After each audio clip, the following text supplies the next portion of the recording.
ఉన్నారు ఎంపీ గారు, మల్కాజ్గిరి ఎంపీ గారు చాలాసార్లు హైడ్రా మీద ప్రెస్ మీట్ పెట్టి ఆయన మాట్లాడారు.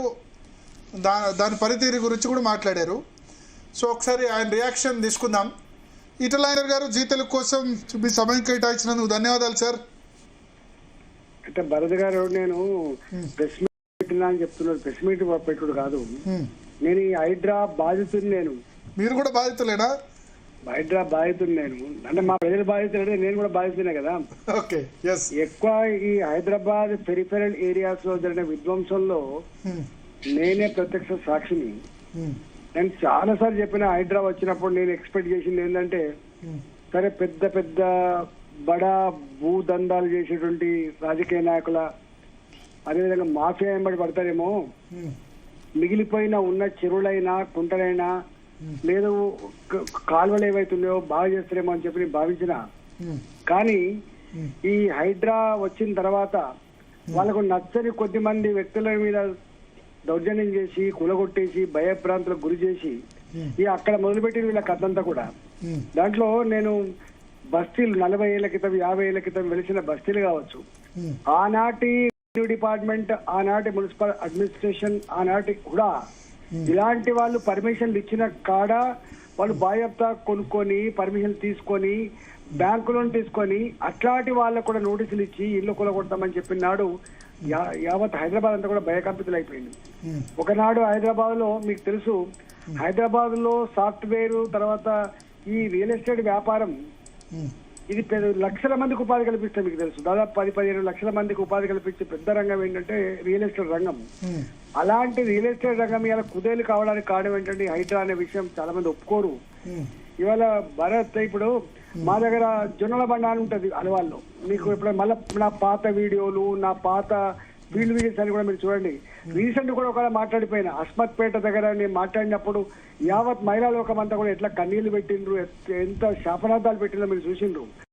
అంటే మా దగ్గర నల్ల చెరువు అని ఉంటుంది కుక్కడపల్లిలో. బుచ్చమ్మ అని ఒక యాదవ రైతు 3 ఆడబిడ్డలకి తనకున్న భూమి, పట్టా భూమిని వాళ్ళకు కట్నం కింద ఇస్తే, ఈ నల్ల చెరువులో నీళ్లు లేకపోయినప్పటికీ ఇలా అర్బనైజేషన్ లో భాగంగా అనేక దిక్కుల చెరువులన్నీ ఏమైపోయినా మీకు తెలుసు, ఆమె ఉరేసుకొని చచ్చిపోయింది. ఇట్లా ఎన్నిసార్లు మొరబెట్టుకున్నా కూడా ఆనాడు ముఖ్యమంత్రి గారు స్పందించలేదు.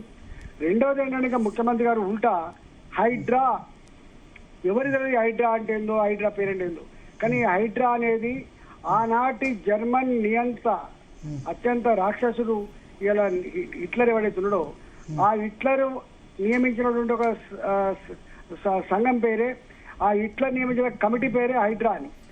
ఆ హైడ్రాలో ఉన్న కమిటీకి ఎవరినైనా చంపేటువంటి అధికారం, ఎవరినైనా ఏం చేసే అధికారం ఉంటుందని చెప్పి అయితే నిర్వచనం వస్తా ఉందో, హైడ్రానే నాకు ఆదర్శం, హిట్లరే నాకు ఆదర్శం అని చెప్పే పరిస్థితి వచ్చిన తర్వాత ఇక ఈ రంగనాథ్ అంటోడు ఈ కోర్టు మాట వింటాడా, ఈ రంగనాథ్ అంటోడు పొలిటికల్ లీడర్లు మాట్లాడుతుంటాడా, ఈ రంగనాథ్కు రెవెన్యూ డిపార్ట్మెంట్ అంటే మున్సిపల్ అడ్మినిస్ట్రేషన్ అన్నా లేదా పోలీస్ డిపార్ట్మెంట్ అన్నా ఏం గౌరవం ఉంటుంది చెప్పండి.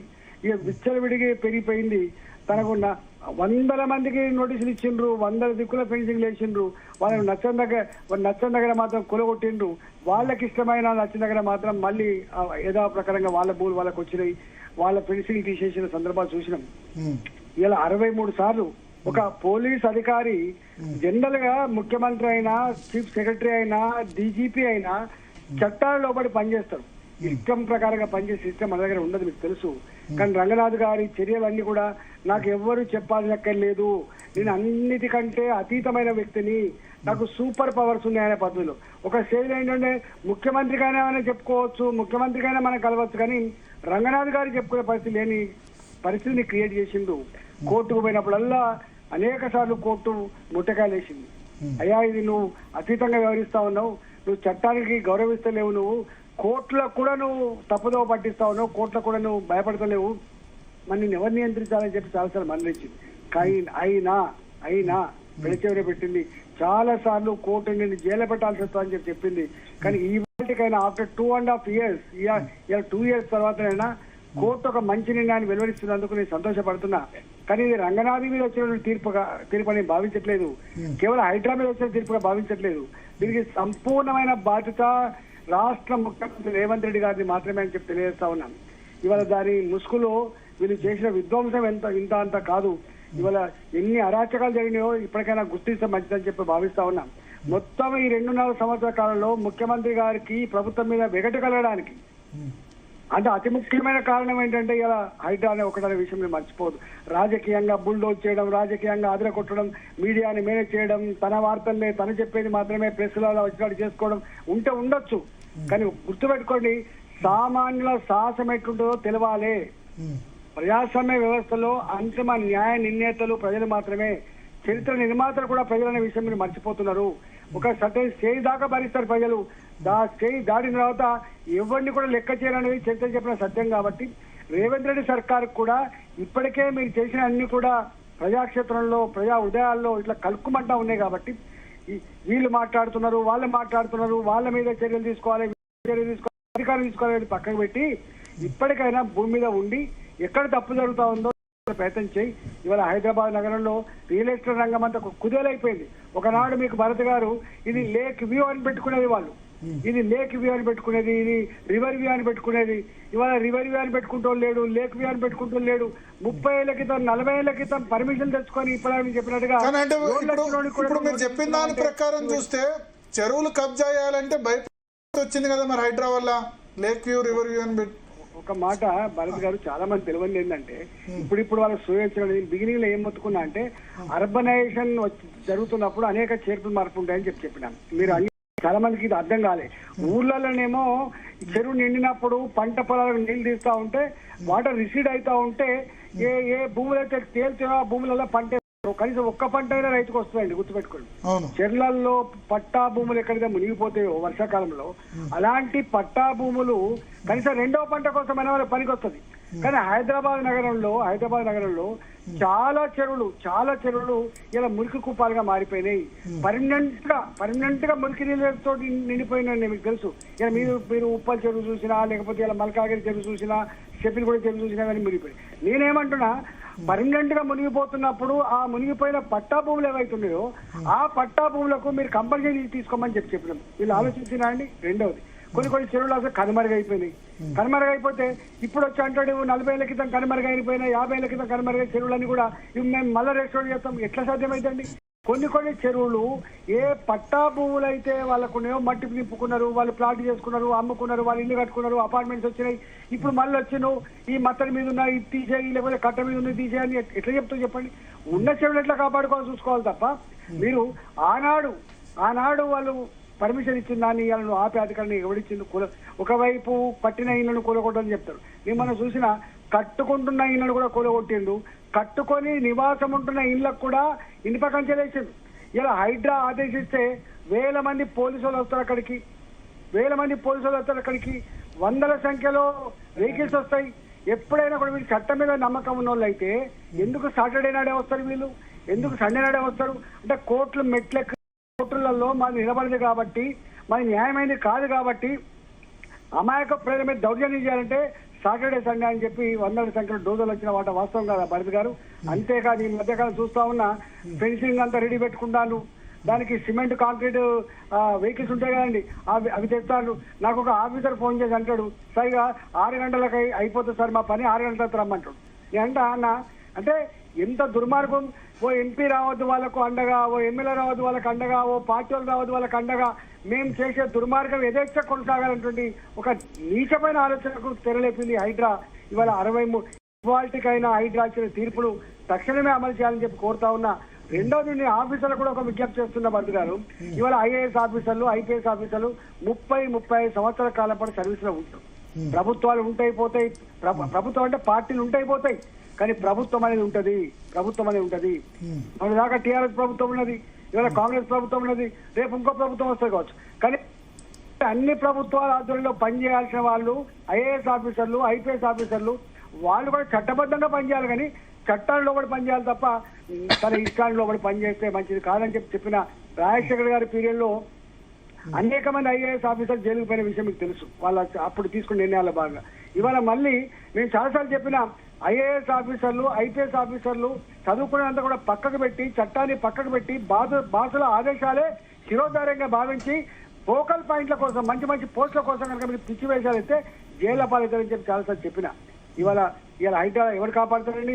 ఇవాళ నువ్వు సుప్రీంకోర్టుకు పోతా ఇక్కడ పోతా అంట ఎక్కడికి పోయినా ఒకటి మాత్రం సత్యం ఏంటంటే ఇలా హైడ్రా దాని మీద ఇవాళ హైకోర్టు ఇచ్చిన తీర్పు రంగనాథ్కే చెంపపెట్టు కాదు, రాష్ట్ర ముఖ్యమంత్రి రేవంత్ రెడ్డి గారికి చెంపపెట్టు, కాంగ్రెస్ ప్రభుత్వాన్ని చెంపపెట్టింది. ఓకే ఓకే సార్, ఇప్పుడు హైడ్రా రంగనాథ్ నుంచి స్టేట్మెంట్ వచ్చింది, మార్కెట్లో 1,51.5 లక్షల కోట్ల విలువైన ఆస్తుల్ని మేము పునరుద్ధరించాం. తర్వాత 63 కేసులు ఉన్న వాటి వాస్తవమే, కానీ కేసులు పెట్టిన వాళ్ళు బడా భూ కబ్జాదారులు, ఓ సంధ్య శ్రీరావు, ఇంకో అతను నల్లమల్లారెడ్డి, ఇంకోవైపు లోతుకుంటలో కబ్జా చేసిన వ్యక్తి, ఇంకోవైపు అంబర్పేటలో భూమి కబ్జా చేసిన వ్యక్తులే నా మీద కేసు పెట్టారు. వీళ్ళంతా కూడా అవునండి, ఇప్పుడు కోర్టు ధిక్కార కేసులు పెట్టిన వాళ్ళంతా కూడా సామాన్యులేం కాదు. వీళ్ళంతా వేల కోట్ల రూపాయలు కొట్టేయాలని చూస్తే నేను వాటిని సంరక్షించా అని స్టేట్మెంట్ ఇచ్చారు. నేను ఒక్కటంటే నేను మాట్లాడుతున్నది ఏదో ఇవాళ అలవాళ్ళలో కూలగొట్టిన వాళ్ళకి అండగా మాట్లాడుతున్నాను, నేను నల్ల మల్లారెడ్డికి అండగా మాట్లాడుతున్నాను, నేను శ్రీధర్రావుకి అండగా మాట్లాడుతున్నాను. మొదటి నా స్పీచ్లు చూడండి, నా విజిట్ చూడండి. నేనేం పోయి అక్కడ కూలగొట్టినటువంటి నాగార్జున దానికి పోలే, నేను నాగార్జున దగ్గర కూలగొట్టినాడు పోలే, నేను శ్రీధర్రావుకి కూలగొట్టినాడు పోలే, నేను పోయిందల్లా నా నల్ల చెరువులో ఉన్నటువంటి మా యాదవ మహిళ వాళ్ళ ఇల్లు కూలగొట్టుకున్నప్పుడు పోయినా, నేను నా అలవాళ్ళలో ఉన్నటువంటి జొన్నల బండ దగ్గర కూలగొడుతున్న ఒడ్డరబాసి పోయినా, నేను అస్మత్పేటలో కూలగొడుతున్న పేదల కన్నీల కాడికి పోయినా, నేను మీరు రాయనగర్ లో కూలగొడుతున్నప్పుడు నా భర్త క్యాన్సర్ పేషెంట్, నేను నీళ్ల ప్యాకెట్లు అమ్ముకుని బస్తా అని చెప్పి కాళ్ళ మీద పడ్డా, బూటు కాళ్ళతో తన్ని కూలగొడుతున్నప్పుడు ఆ ఆర్తనాదాల దగ్గరికి పోయినా నేను. భరత్ గారు, మేము వాళ్ళకంటూ నువ్వు కాపాడు, ఎందుకు కానీ నువ్వు అప్పుడప్పుడు ఇలా 30 ఏళ్ల క్రితం ఒక కాలనీ వస్తుంది, ఇవాళ మా దగ్గర ఆసుపత్రిపేట ఉంది. దొంగలే అమ్ముకోవచ్చు కాక, బ్రోకర్లే అమ్ముకోవచ్చు కాక, రాజకీయ నాయకులు అన్నదంతో అమ్ముకోవచ్చు కాక, కానీ మీరు వాళ్ళకు చిన్నోళ్ళు 60 గజాలు 100 గజాలు ఎవరు ఉంటాడండి?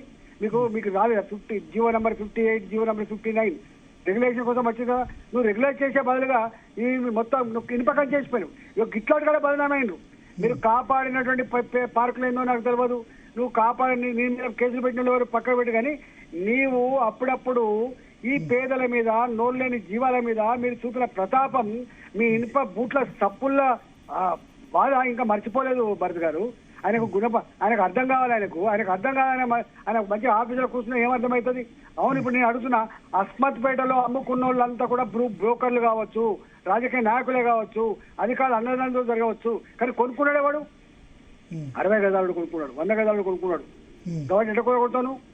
వాళ్ళు జైలు పెట్టు, అమ్మినోని జైలు పెట్టు, అమ్మినోని దగ్గర రికవరీ చేయించే ప్రయత్నం చేయి, కానీ విక్టిమైజ్ అవుతుందంత ప్రజలనే విషయం మీరు మర్చిపోకండి. మీరు ఎంతమంది బ్రోకర్లను అరెస్ట్ చేసిండ్రు, ఎంతమంది బ్రోకర్ల మీద రికవరీ చట్టం పెట్టిండ్రు, మీరు ఎంతమంది బ్రోకర్లు ఇలా మీ గజ్జుమని ఇలా చేస్తా ఉన్నారు. ఇలా మీరు అనేక మందికి నోటీసులు ఇచ్చిండ్రు, పెద్ద పెద్దోళ్ళకు కూడా నోటీసులు ఇచ్చిండ్రు. ఎక్కడ మన దుర్గం చెరువు దగ్గర అక్కడ ఇక్కడ ఇచ్చినారు, కొలగొట్టినారండి వాళ్ళకి. మీకు నచ్చిన వాళ్లకు మీరు మీ అండ దొరికిన వాళ్ళకేమో నాగార్జున, పల్లన్ రాజు ఎగ్జాంపుల్ చెప్తున్నారు. పల్లన్ రాజు కాంగ్రెస్ పార్టీ కేంద్ర మంత్రి అయినా సరే ఆయనది కూడా గులగొట్టాం. మేము మళ్ళీ చెప్తున్నా భరత్, ఇప్పుడు మేము అంటున్నది పెద్దవాళ్ళే ఎక్కడ కూలగొట్టినో తెలియదు, కానీ నువ్వు ఉసురు పోసుకోవడం మాత్రం పేదోళ్ళని అంటున్నా. దాపోతుంది అస్మత్పేట 800 మంది పేదోళ్ళు రా, నల్ల చెరువు ఎంతమంది పేదోళ్ళు రా, జొన్నలగడ్డ ఎంతమంది పేదోళ్ళు రా. ఇప్పుడు ఈ చెరువులు 6 చెరువులను పునరుద్ధరించాం, 20 చెరువుల పునరుద్ధరణ పనులు కూడా జరుగుతున్నాయి అంటారు. చెరువులు వద్దంటారా? నేను ఏమంటున్నా వాళ్ళకి అర్థం కావాలి. చెర్లల్లో మళ్ళీ చెప్తున్నా భరత్ గారు, చాలా ఇంపార్టెంట్ సబ్జెక్ట్ ఇది. చెర్లల్లో మొత్తం ప్రభుత్వ భూమి ఉండదు. చెర్లల్లో ప్రభుత్వ భూమితో పాటుగా ప్రైవేట్ భూములు కూడా, పట్టా భూములు కూడా ఉంటాయి. ఆ పట్టా భూములలో కొంత ఎఫ్టీఎల్ కింద ఉంటాయి, కొంత బఫర్ జోన్ కింద ఉంటాయి. ఈ ఎఫ్టీఎల్ లో ఉన్న భూములు, ఈ బఫర్ జోన్ లో ఉన్న భూములు ఏవైతున్నాయో, నువ్వు మొత్తం 100% నీరు నింపుకొని పెట్టుకోవాలనుకుంటే, దాన్ని బ్యూటిఫికేషన్ లో బాగా చేయాలనుకుంటే, వాళ్ళకు టీడీఆర్ లో గీడీఆర్ లో ఇస్తున్నావు. ఇప్పుడు చేస్తున్నావు, మునిపేమో పట్టించుకోలేను, కానీ ఇప్పుడు చేస్తున్నావు. ఏ చెర్లల్లో అయితే భూములు మునిగిపోయినాయో, ఎఫ్టీఎల్ కింద ఉన్నాయో, ఇలా బఫర్ జోన్ కింద ఉన్నాయో, వాళ్ళు అంటున్నారు టీడీఆర్ ఇస్తున్నారన్నా అని. మంచిదే కదా, టీడీ అట్లా తీసుకో, నేను ఎవరు అంటాను. మేము భరత్ గారు ఇలా ఆక్రమించుకోబడ్డ నాలాలకు మేము సపోర్ట్ చేస్తలేము. ఆక్రమించుకున్నటువంటి ఎఫ్టీఎల్ భూముల గురించి మేము సపోర్ట్ చేస్తాం. సపోర్ట్ ఏం చేస్తున్నాం అంటే, if it is a patta land, అది కనుక పట్టా ల్యాండ్ అయి ఉంటే అక్కడ స్ట్రక్చర్స్ కనుక ఉండి ఉంటే దానికి ఏం కంపెనీ చేస్తే చెయ్యి. ఇప్పుడు ఈ రియల్ ఎస్టేట్ కొలాప్స్ కు మొత్తం హైడ్రానే కారణమా సార్? అంటే జనరల్ గా ఎలక్షన్ ఇయర్ తర్వాత తగ్గుతుంది కదా, ఏంటండి ఎలక్షన్ ఇయర్ తర్వాత జనరల్ గా రియల్ ఎస్టేట్ తగ్గుముఖం పడుతుంది కదా, ఈ హైడ్రానే మొత్తం కారణమా రియల్ ఎస్టేట్ పడిపోవడానికి? నేను అంటున్నా, మీరు ఇలా రియల్ ఎస్టేట్ రంగం కాదని అందరు తెలుసు. 30 ఏళ్ల క్రితం కొనుక్కున్న ఇళ్ళకు కూడా నోటీస్ ఇచ్చిన తర్వాత ఎట్లా కొంటాడండి? కళ్ళ ముందే గేటెడ్ కమ్యూనిటీలో ఉన్నటువంటి రో విల్లాస్ అని కూలగొడుతుంటే ఇప్పుడు కొనుక్కున్నాడు కదా. ఇప్పుడు నువ్వు అంటున్నావు వాడు దొంగ, వాడు భూ కబ్జా చేసిండు, వాడు తప్పుడు పత్రాలు సృష్టించిండు, వాడు అధికారులను మేనేజ్ చేసిండు, పర్మిషన్ తెచ్చిండు, ఓకే. కానీ బాధితుడు ఎవడు? Okay okay okay so thank you. చెప్తున్నా రీటైల్ అయినారు కదా, చెప్పండి. బాధితులు ఎవరంటారు? మీరు కనుక ఆ రోయిళ్ళు కూలగొట్టే ముందు బిడ్డను మోసం చేసినవరా వారి నువ్వు వాళ్ళకు నువ్వు 90 లక్షలు వసూలు చేసినావు, నువ్వు 1,50,00,000 వసూలు చేసినావు, వాళ్ళ డబ్బులు వాళ్ళు ఏమని చెప్పి ఇప్పించినవా? నువ్వు ఏమంటావు అంటే చూసి తీసుకోవాలి కదా. ఏం చూసి తీసుకుంటావు? నీ ఉడా పర్మిషన్ ఇచ్చిన తర్వాత, నీ మున్సిపాలిటీ వాడు పర్మిషన్ ఇచ్చిన తర్వాత, రెవెన్యూ అధికారులు పట్టాలండి అని చెప్పి రిజిస్టర్ చేసిన తర్వాత, రిజిస్ట్రేషన్ ఆఫీసర్ రిజిస్టర్ అయిన తర్వాత ఇది కాదు దొంగ భూమి అంటే ఎట్లండి? వాడు నీ సిస్టమ్ లో భాగం కాదా? రెవెన్యూ డిపార్ట్మెంట్ వాడు నీ సిస్టమ్ లో భాగం కాదా? ఇంకొకటి, ఈ నిషేధిత జాబితాలో ఆ 22B అని పెట్టి అన్ని నిషేధిత జాబితాలు చేర్చి అదొకటి అయిపోతుంది. ఇంకోటి పబ్లిక్ తెచ్చి వాళ్ళ కొంపలు ముంచిండు. గుర్తుపెట్టుకో భరత్ గారు, 13 కాలాలను ఎత్తేసి ధరని తెచ్చి ఇలా హైదరాబాద్ చుట్టుపక్కల ఉన్నటువంటి వేల లక్షల కోట్ల రూపాయల విలువైన భూముల్ని ఇలా ఎన్ని రకాల దుర్మార్గాలు జరిగినాయో అదొక ఆస్పెక్ట్. ఈ ప్రభుత్వం వచ్చిన తర్వాత ఇవన్నీ కూడా విచారించబడతాయి. వీటికి అన్ని పరిష్కారం దొరుకుతుందని చెప్పి భావించడం. ఉల్టా మీరు ఆ ఉన్నే కాకుండా కొండ నాలుక మంది ఎత్తే ఉన్నట్టుగా మీరు వచ్చిన తర్వాత ఆ నిషేధిత జాబితామే కాకుండా మరిన్ని వేల ఎకరాల భూమిని నిషేధిత జాబితాలు పెట్టిండ్రు. నా భూమి ఇది నాదే అని చెప్పుకొని నేను ప్రూవ్ చేసుకోవాలట. ఇది ఎంత అధ్వానం ఉంటుందా అండి? ఇలా ల్యాండ్ రికార్డ్స్ ఎక్కడైతే సవ్యంగా ఉంటాయో, చాలా పారదర్శకంగా ఉంటాయో అక్కడ GDP 2% పెరుగుతుందని చెప్పి ఆనాడు ముఖ్యమంత్రి ఉపన్యాసం ఇస్తే నిజమే అనుకున్నాం మేము. కానీ భూ ప్రక్షాళన, భూ రికార్డుల ప్రక్షాళన పేరిట ఇలా ఎన్నెన్ని దుర్మార్గాలు జరిగినాయో హైదరాబాద్ ప్రజానీకానికి తెలుసు. ఇవాళ కూడా గుళ్ళుమంటున్నారు. ఇలా రియల్ ఎస్టేట్ వ్యాపారులు ఇలా వాళ్ళ లోపల ఎంత భయం ఉందో వాళ్ళకి. మేము వ్యాపారం అంటే దొంగలే అని ఎందుకు అనుకుంటామండి? వ్యాపారం అంటే దొంగలు, రియల్ ఎస్టేట్ దొంగలు ఎందుకు అనుకుంటాం? అందరు దొంగతనం చేస్తారా? Okay so thank you Etela Rajender గారు, అమూల్యమైన సమయం మాట్లాడిన దానికి మేము కూడా సమాధానం చెప్పాలి.